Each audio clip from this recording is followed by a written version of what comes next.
Dear friends, welcome to Biblical Parivartana. Welcome to Daily Devotions. దేవుని ప్రేమ ఇదిగో. April 5కి చెందినటువంటి భాగం కీర్తనలు 9వ అధ్యాయం. ఆ అధ్యాయం చదువుకోకముందు, అధ్యాయం అంతా కాదు, కొన్ని వచనాలు చదువుకుపోయే ముందు ప్రార్థన చేసుకుందాం. May the words of my mouth and the meditation of our hearts be acceptable in thy sight, our rock and redeemer. Amen. కీర్తనలు 9 మొదటి 2 వచనాలు, తర్వాత 7, 8, 19, 20 వచనాలు చదువుకుందాం. నా హృదయముతో నేను యెహోవాను స్తుతించదను. యెహోవా, నీ అద్భుత కార్యములన్నిటినీ నేను వివరించదను. మహోన్నతుడా, నేను నిన్ను గూర్చి సంతోషించి హర్షించుతున్నాను.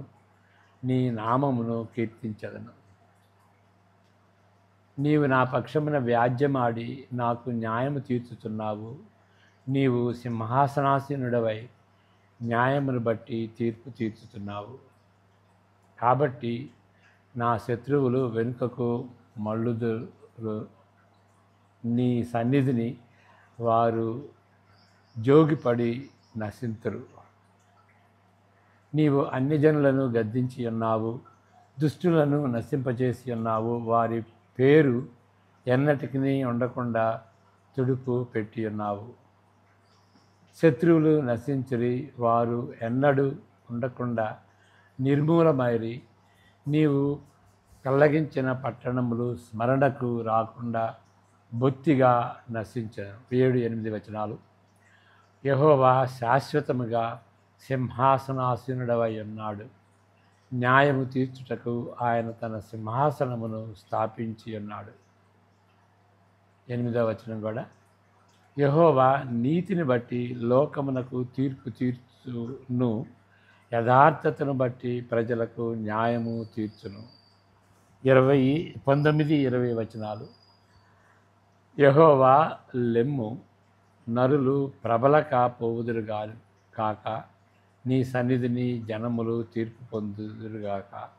యెహోవా, వారిని భయపెట్టుము, తాము నరమాత్రులమని జనులు తెలుసుకొందురుగాక. శీల అనేటువంటి పదం, దాని అర్థం ఇంతవరకు ఎవరు తెలుసుకోలేదు. అనేక సజెషన్స్ ఉన్నాయి. అది మ్యూజిక్ నోటేషన్ అనవచ్చు, ఏదన్నా కానీ దాని పూర్తి అర్థం, నిజమైన అర్థం తెలియదు కాబట్టి శేల అని అన్నారు.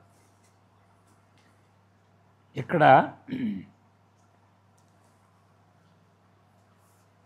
అమెరికా ప్రయోగము చేస్తున్న సామ్యమును అంటే డెమోక్రసీ స్థాపించే ప్రయోగము అమెరికా చేస్తున్నప్పుడు దాని స్థాపక పితరులు ఆరంభంలోనే కొన్ని వైఖరులను అలవర్చుకున్నారు. ఇక్కడ మనం గమనించాల్సింది ఏంటంటే, అమెరికన్ డెమోక్రసీ అదొక ఎక్స్పెరిమెంట్ లాగా చేశారు. అంతకుముందు నా దృష్టిలో ఈ డెమోక్రసీ అనేది లేదు, ప్రజాస్వామ్యం అనేది లేదు. ఈ విధంగా ఎట్లా ఉంటుంది అని ఒక ఎక్స్పెరిమెంట్గా చేసినటువంటి వాళ్ళు, ఇంగ్లాండ్ నుండి వచ్చినటువంటి వాళ్ళు ఏ విధంగా పరిపాలిస్తే బాగుంటుంది దేశాన్ని అని ఈ డెమోక్రటిక్గా వాళ్ళు ఒక ఎక్స్పెరిమెంటేషను చేశారు. అప్పుడు అది చేస్తున్నప్పుడు ఆరంభంలో దాని స్థాపిక పితరులు, ఫౌండింగ్ ఫాదర్స్ అంటారు కదా, ఆ స్థాపిక పితరులు ఆరంభంలోనే కొన్ని వైఖరులను అలవరుచుకున్నారు. ప్రస్తుతము ఈ విషయాన్ని గుర్తించేవారు చాలా అరుదు. అంటే అప్పుడు ఫౌండింగ్ ఫాదర్స్ ఏ విధంగా తలంచారు అనేది దాన్ని ఈ దినాల్లో గుర్తు చేసుకోవట్లేదు. ఇవి యోధా క్రైస్తవత్వము నుండి పొందుకున్న సాంప్రదాయం, అనగా స్థాపిక పితరులందరూ క్రైస్తవులని చెప్పుటలేదు. వారిలో చాలామంది క్రైస్తవులు కారు. ఒక విధమైన డీస్ అంటే ఎవరు? డీస్ అంటే వాచ్ని తీసుకుందాం. ఒక మంచి ఎగ్జాంపుల్ డీస్ గురించి చెప్పాలంటే మంచి ఎగ్జాంపుల్ ఏంటంటే వాచ్ని ఎవరో చేశారు. ఇప్పుడు వాచ్కి ఆయన చేసినటువంటి వ్యక్తి దానికి ఆయనకి వాచ్కి సంబంధం ఏమీ లేదు. ఆయన చేశాడు, దానికి కీ ఇచ్చాడు, అది లేకపోతే బ్యాటరీ పెట్టాడు, అది సామాన్యంగా జరుగుతుంది. ఇప్పుడు ఎవరు చేశారు అనే దానికి దానికి పొత్తు లేదు. అదేవిధంగా దేవుడు సర్వలోకాన్ని సృజించాడు. అది దానంతటికి అదే నడిచేటట్టుగా దేవుడు చేశాడు. కాబట్టి దేవునికి సృష్టికి సంబంధం ఏమీ లేదు అని డీస్ అంటారు. అది వాళ్ళ ఫిలాసఫీ. బైబిల్ అట్లా చెప్పట్లేదు. బైబిల్ ఏంటంటే సృష్టికర్తగా, సృష్టికి వ్యతిరేకంగా, అతీతంగా ఉన్నటువంటి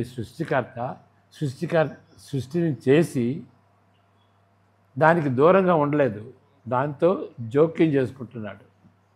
కాబట్టి దేవుడు సృష్టికి అతీతంగా ఉన్నాడు, సృష్టితో జోక్యం చేసుకుని ఇన్వాల్వ్ అయ్యి మనుషుల్ని అక్కడ ఉద్ధరించాడు. మనుషులనే కాదు, సృష్టి అంతటిని, పతనమైనటువంటి సృష్టిని ఉద్ధరించాడు. కాబట్టి ఇన్వాల్వ్మెంట్ ఉందన్నమాట. ఈ డీస్ ఇన్వాల్వ్మెంట్ లేదు అంటారు. దేవుడైతే సృష్టికర్తే చేశాడు, కానీ సృష్టికి ఆయనకి సంబంధం లేదని డీస్ చెప్తారన్నమాట. ఈ ఫౌండింగ్ ఫాదర్స్లో ఎక్కువ మంది క్రైస్తవులు ఉన్నప్పటికీ కొంతమంది డీస్ కూడా ఉన్నారు. క్రైస్తవులైతే వాళ్ళని ఏమంటాం? యోధా క్రైస్తవత్వం అని అంటాం. అంటే యోధా క్రైస్తవత్వం అంటే క్రైస్తవులకి ఫౌండేషను క్రొత్త నిబంధన. కానీ దీని రూట్స్ పాత నిబంధనలో ఉంటాయి. పాత నిబంధన రూట్స్ ఉంటాయి కాబట్టి పాత నిబంధన ఎవరికి ఇవ్వబడింది? యూదులకు ఇవ్వబడింది. కాబట్టి యోధా క్రైస్తవులు అంటే జూడో క్రిస్టియన్ అంటే పాత నిబంధనతో ప్రారంభించినా కానీ క్రొత్త నిబంధనకి ఎదిగింది. అది రూట్స్ ఉన్నా కానీ ఇది ఎదిగింది. దానికి దీనికి చాలా మార్పులు ఉన్నట్టుగా కూడా మనం గమనించాలి. అది యోధా క్రైస్తవత్వం అని అంటే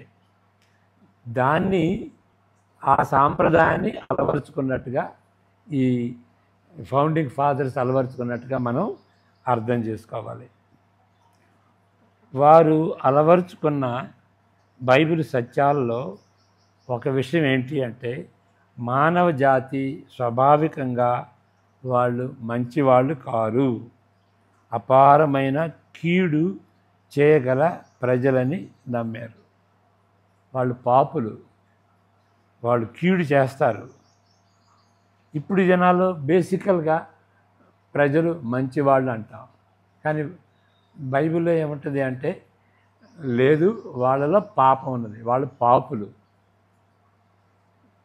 అని ఆ సాంప్రదాయం, ఆ అండర్స్టాండింగ్తో ఈ ఫౌండింగ్ ఫాదర్స్ ఈ డెమోక్రసీని స్థాపించారు. ఆ కారణం చేత రాజకీయ విధానాన్ని నిర్మించినప్పుడు, అంటే మనుషులు పాపులు కాబట్టి ఈ డెమోక్రసీ ఆ స్ట్రక్చర్ని నిర్మించినప్పుడు ప్రస్తుత విధానాలు, అమెరికా ప్రజల జ్ఞానం అలాంటి వాటికి తావు లేదు. ప్రస్తుతంలో నినాదాలు ఏమున్నాయి? అమెరికా ప్రజల జ్ఞానం అనేటువంటిది ప్రజల జ్ఞానంతో కట్టారు, ప్రజల జ్ఞానాన్ని బట్టి పోవాలి అనేటువంటి నినాదాలు ఆ దినాల్లో లేవు, వాటికి తావే లేదు. ఎందుకంటే దేవుడిచ్చినటువంటి జ్ఞానం అనేటువంటి ఉద్దేశంతో వాళ్ళు డెమోక్రసీని నిర్మించారు. నిర్మోహమాటంగా చెబితే ప్రజలకు అధికారాన్ని జనులకు ఇచ్చుటకు ఆ పితరులు కొంచెము జంకారు. మరి పాపులైతే వాళ్ళకి సర్వాధికారం ఎట్లా ఇచ్చి వాళ్ళు ఏళ్తారు? కాబట్టి అలాంటి అధికారాన్ని పాపులకు ఇవ్వటానికి వీళ్ళు జంకారు. అందువలననే అధ్యక్షుని నేరుగా ప్రజలు ఎన్నుకొన్నారు. అమెరికన్ సిస్టంలో, ఈ డెమోక్రటిక్ సిస్టంలో డైరెక్ట్గా ప్రజలు ప్రెసిడెంట్ని ఎన్నుకోరు. ఎందువల్లంటే వాళ్ళు పాపులు కాబట్టి, వాళ్ళ ఎన్నిక కూడా పాపంతో కూడింది కాబట్టి వాళ్ళ సెలక్షను సరిగా ఉండదు అనేటువంటి ఉద్దేశంతో డైరెక్ట్గా వాళ్ళని ఎన్నుకోరు. ప్రజల ప్రతినిధులు, వాళ్ళని కాలేజ్ అంటారు, వాళ్ళ ద్వారా ప్రెసిడెంట్ని ఎన్నుకుంటారు. దేశంలో భాగస్వాములుగానున్న తెల్లవారికే ఓటు హక్కు ఉండేది. అందరూ ఆలోచించాలి, అందరూ ఆలోచించి ఓటేయటం కాదు. ఎవరైతే భాగస్వాములుగా ఉంటారో, ఎవరైతే ఈ అమెరికా దేశాన్ని ఉద్ధరించాలనేటువంటి ఆశ ఉంటుందో వాళ్ళు for the most part they are whites. కాబట్టి వైట్సే ఓటేయాలి అనేటువంటి నియమం అప్పుడు పెట్టుకున్నారు. అప్పుడు కూడా అది కూడా చాలదు, మనుషులు పాపులు కాబట్టి అది కూడా చాలదు అని ప్రభుత్వ శాఖల అధికారములకు సరిహద్దులుండే రీతిగా ఒకరికొకరు విమర్శించుకుంటూ ఆ వ్యవస్థను నిర్మించారు.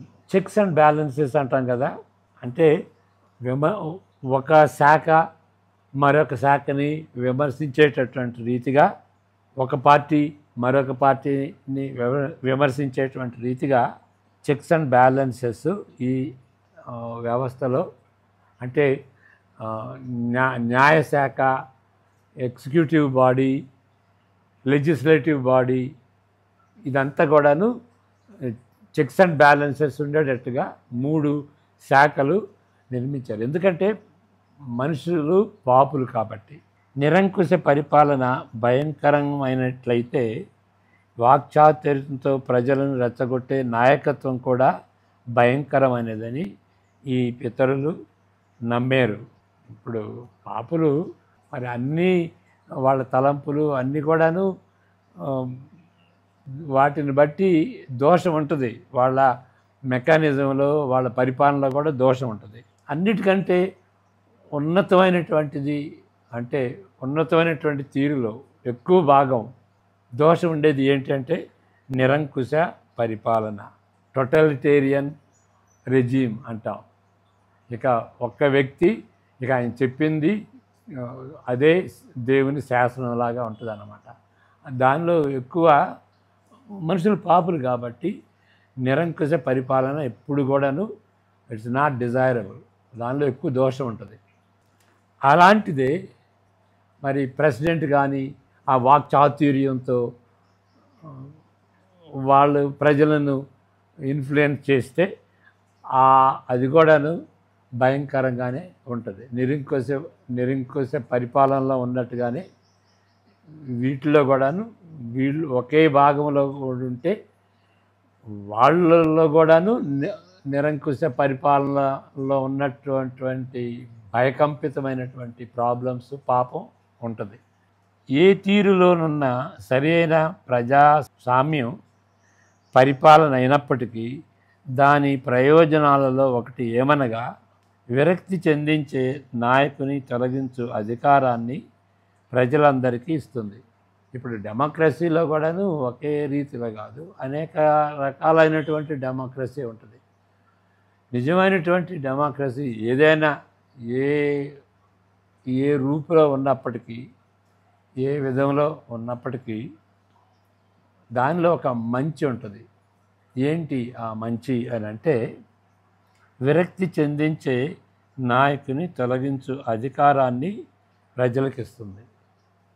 ఇప్పుడు రక్తపాతంతో ఒక నాయకుని తొలగించే కంటే ఓటేసి ఆ ఓటు ద్వారా ఆ యొక్క వ్యక్తిని ప్రెసిడెంట్ కానీ ప్రధాని కానీ ఎవరైనా సరే ఆ యొక్క నాయకుని తీసివేయటానికి ఇది మంచి సదుపాయం. లేకపోతే రక్తపాతమే అయిపోద్ది. ఈ సందర్భంలో సరైన ప్రజాస్వామిక ఆచరణీయమైన మరి అంటే సరైన సామ్రాజ్యం, సరైన డెమోక్రసీ అంటే ఏంటి అనే దాన్ని ఇక్కడ నిర్వహిస్తున్నాడు. ఈ సందర్భంలో సరైన ప్రజా సామ్యం అనగా ఆచరణీయమైన ప్రతిపక్షం, అంటే వర్కబుల్ అపోజిషన్ అన్నమాట. ఏదో ఒక ప్రతిపక్షం ఉండటమే కాదు, అది అది యాక్టివ్గా ఉండాలి. పత్రికా స్వేచ్ఛ, ప్రెస్, ఫ్రీడమ్ ఆఫ్ ప్రెస్ ఉండాలి. తప్పుడు ఓటింగ్ లోను కాని పరిస్థితి, ఓటింగ్లో తప్పులు ఉంటాయి కదా, అలాంటిది లేకుండా ఉండేటువంటిది ఈ కొన్ని లక్షణాలు అన్నమాట. నిజమైనటువంటి డెమోక్రసీ అంటానికి ఇది లక్షణాలు. ఇలాంటి ప్రజాస్వామ్యము ప్రయోజనకరంగా ఉంటుంది. ఏంటి ప్రయోజనం? పరిపాలించే నాయకులు వారి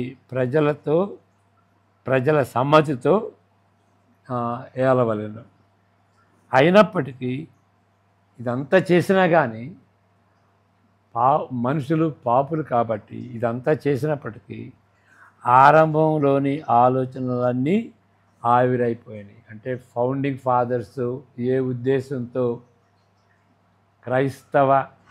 యూదా క్రైస్తవ నియమాలతో మరి ఆ యొక్క డెమోక్రసీని ఎస్టాబ్లిష్ చేశారో అవి ఇప్పుడు లేవు. ఇన్ని చేసినా కానీ ఆ ఆలోచన, ఆరంభంలో ఉన్నటువంటి ఆలోచన లేదు. రాజకీయ నాయకులు ఏ పార్టీకి చెందినప్పటికీ ప్రజల విజ్ఞతను అనుకరిస్తారు. అంటే దేవుని జ్ఞానం వదిలిపెట్టి ప్రజల జ్ఞానాన్ని పట్టుకుంటారు. ఎక్కువ మంది ప్రజలు, ఓటేసినటువంటి ప్రజలు వాళ్ళ జ్ఞానం చొప్పున వాళ్ళు ఏది నిర్ణయిస్తే అది జ్ఞానం అని అనుకుంటారు. మీడియా మోసమునకు గురి అయి వారికి ఆర్థిక లాభదాయకమునకు మొగ్గుచూ కొందరికే లాభము చూపిస్తూ ఒకే ఒక సమస్యపై దృష్టి పెట్టుతున్న ప్రజాస్వామ్యంగా అమెరికా, పాశ్చాత్య దేశాలు ఉంటవే కానీ నిజమైన పరలోక జ్ఞానాన్ని వెతుకుతున్నట్లు గొప్ప సూచనలు కనిపించవు. ఎన్నో దోషాలు ఉంటాయి. ఏంటి దోషాలు అంటే ఇక్కడ చెప్పినటువంటి రీతిగా మీడియా మోసకరంగా ఉంటుంది. ఆర్థిక లాభదాయాలకు ప్రజలు, నాయకులు మొగ్గుతారు. ఒక సెక్షన్ ఆఫ్ పీపుల్కే లాభం వచ్చేటటువంటి రీతిగా మరి వాళ్ళు నిర్ణయిస్తారు. మరి అన్ని సమస్యలు అందరు ప్రజలను చూడాలి కదా, కానీ ఇవి ఉన్నటువంటి లోపాలన్నమాట. దృష్టి పెట్టుచు ప్రజాస్వామ్యంగా పాశ్చాత్య దేశాలు ఆ విధంగా ఉంటున్నాయి. అంతేగాని నిజమైన పరలోక జ్ఞానాన్ని వెతుకుతున్నట్లు గొప్ప సూచనలుగా ఇక్కడ ఈ పాశ్చాత్య దేశాల్లో డెమోక్రటిక్ కంట్రీస్ అయినప్పటికీ ఇవి కనిపించటం లేదు. ప్రజల జ్ఞానాన్ని వెతుకుతున్నారు కానీ దేవుడిచ్చినటువంటి బైబిల్ జ్ఞానం, జూడో క్రిస్టియన్ వాల్యూస్ అనేవి లేదు. ఆ విధంగా తయారైంది. ఇంకా అంతకంటే తీవ్రమైనటువంటి లోపం ఏంటి అని అంటే, ఎక్కువ మంది ఓటు వేస్తే పరిస్థితులు మెరుగవుతావని ఆశించుట ఒక భ్రమ. ఇలాంటి భ్రమను మనం ప్రోత్సహిస్తున్నాం. ఎక్కువ మంది ఓటేయండి, ఎక్కువ మంది ఓటేయండి. మరి వాళ్ళు పాపులే కదా. కాబట్టి వాళ్ళు నిర్ణయించేది అది చాలా తీవ్రమైనటువంటి లోపం వాళ్ళ నిర్ణయాల్లో ఉంటుంది. కాబట్టి మన ప్రభుత్వ వ్యవస్థను నూతనమైన బాబేలు గోపురంగా తలంచవచ్చు. ఇప్పుడు బాబేలు గోపురం ఉంటుంది కదా. ఆదికాండం 11వ అధ్యాయంలో ప్రజలు ఒక గోపురాన్ని కట్టారు. ఆ గోపురాన్ని కట్టి పరలోకానికి కడదాం, పరలోకానికి నిచ్చెన వేసినటువంటి రీతిగా, అంటే దేవుడు లేకుండా దేవుని పోటీ చేసేటువంటి ఆ యొక్క ఏర్పాటు, అలాంటి జ్ఞానంతో కట్టినటువంటి గోపురం. దేవుడిని పక్కన పెట్టి దానికి ప్రతిగా, దానికి వ్యతిరేకంగా మానవ శక్తితో, మానవ జ్ఞానంతో కట్టినటువంటి బాబేలు గోపురం. దాన్ని దేవుడు తన కరుణ చొప్పున దాన్ని శిథిలం చేశాడనుకోండి. ఏ విధంగా శిథిలం చేశాడంటే, మానవులు ఒకే అందరూ కలిసి వాళ్ళు కమ్యూనికేట్ చేసుకోకుండా వేరే వేరే భాషల్లో మరి వాళ్ళని తారుమారు చేశాడు. వేరే వేరే భాషలను బట్టి వాళ్ళందరూ తారుమారు అయ్యారనమాట. అది కూడా దేవుని కృపే. లేకపోతే అలాంటి గోపురం కట్టి దేవునికి వ్యతిరేకంగా వాళ్ళు కలిసి ఉండేటువంటి పరిస్థితి. దాన్ని దేవుడు తన కరుణ చొప్పున దాన్ని విచ్ఛిన్నం చేశాడు. కాబట్టి ఇలాంటి ఈ విధంగా డెమోక్రసీ అయినప్పటికీ మానవులతో, మెజారిటీ మానవులు ఓటేశారు కాబట్టి అది మానవ జ్ఞానం. అది నూతనమైనటువంటి గోపురంగా దాన్ని మనం తలంచవచ్చు. దీన్ని బట్టి మనము సురక్షితంగా ఉంటాం. ఈ గోపురాన్ని బట్టి మనం సురక్షితంగా ఉంటాం. ఎవరు మనల్ని ముట్టలేరు. ఇక వేరే వాళ్ళనైతే మరి అవి ఆ యొక్క ఆ సిస్టమ్ ఆఫ్ గవర్నమెంట్ అవి శిథిలం కావచ్చు. ఫర్ ఎగ్జాంపుల్ సోవియట్ సామ్రాజ్యం అది కంపించవచ్చు. ఇతర రాజ్యాలు నేలమట్టం కావచ్చు. అంతర్యుద్ధాలతో అంతరించిపోవచ్చు. హింసాకాండకు జాతులు గురి కావచ్చు. పేదరికంతో నలిగిపోవచ్చు. అంటువ్యాధులతో కృషించిపోవచ్చు. ఇక మార్క్సిస్ట్ విషయంలో అది కూడా అలాంటిదే. మార్క్సిస్టులు వేరే ఐడియాలజీ అంటే వాదాన్ని బట్టి ఈ నష్టాలకు గురి కావచ్చును. అయితే మనం ప్రజాస్వామ్యంతో పరిపాలించబడినటువంటి మనకు ఏ ముప్పు కలుగదు. ప్రజాస్వామ్యమునకు చెందిన వారం కాబట్టి మనకు ప్రజా పరిపాలన అని మనం దాని గురించి తలంచి దానిపై గర్వపడతాం. మెరుగైన ఆదాయంతో, అంటే ఇప్పుడు డెమోక్రసీ అంటే దానిలో కూడా బెనిఫిట్స్ ఉన్నాయి. ఆ బెనిఫిట్స్ గురించి ఇప్పుడు మనం చెప్పుకుంటున్నాం. మెరుగైన ఆదాయంతో, బాధ్యతతో ఐశ్వర్యవంతమైన దేశంలో నివసించుట చాలా మెరుగైన జీవితాన్ని తక్కువ చూపుతో చూడకూడదు. దీనిలో చాలా బెనిఫిట్స్ ఉంటాయి. ఫ్రీడమ్ ఉంటుంది, మరి ప్రజలు బాధ్యతతో నిర్వర్తిస్తారు, మెరుగైన ఆదాయం ఉంటుంది, ఐశ్వర్యం ఉంటుంది. అలాంటి మెరుగైన జీవితాన్ని అంటే కంపేర్ టు అదర్ లైఫ్స్ ఇది బెటర్ లైఫ్ లాగా ఉంటుంది. కాబట్టి దానికి వచ్చేటువంటి బెనిఫిట్స్ని మనం తక్కువ చూపు చూడకూడదు. కానీ ఈ ఆశీర్వాదాలు, ఈ బెనిఫిట్స్ డెమోక్రసీ ద్వారా వచ్చేటువంటి బెనిఫిట్స్ నీతి న్యాయములతో గల జీవితాన్ని ఇవి రుజువు పరచవు. నీతి న్యాయాలతో కలిగినటువంటి జీవితం తప్పనిసరిగా ఉంటుంది అని మనం ఈ డెమోక్రసీ అనేది దానికి రుజువు కాదు. మనుషులు పాపులు, వాళ్ళ ద్వారా వచ్చేది నీతి న్యాయం ఎట్లా వస్తుంది? ఇక్కడ మనం ఈ విషయాన్ని దావీదు గ్రహించుకున్నాడు. మానవుడే, ఎంతైనా కానీ వాడి పాపే. కానీ దేవుడు సర్వజ్ఞాని, పరిశుద్ధుడు, నీతి న్యాయం కలిగినటువంటి దేవుడు. ఆయన జ్ఞానంతో రాజ్య పరిపాలకులు ఉంటే అది ఎంతో మేలుకరం అన్నటువంటి రీతిగా దావీదు మహారాజు ఈ మాటలు చెప్తాడు. 7-8 వచనాలు ఇక్కడే ఉన్నది.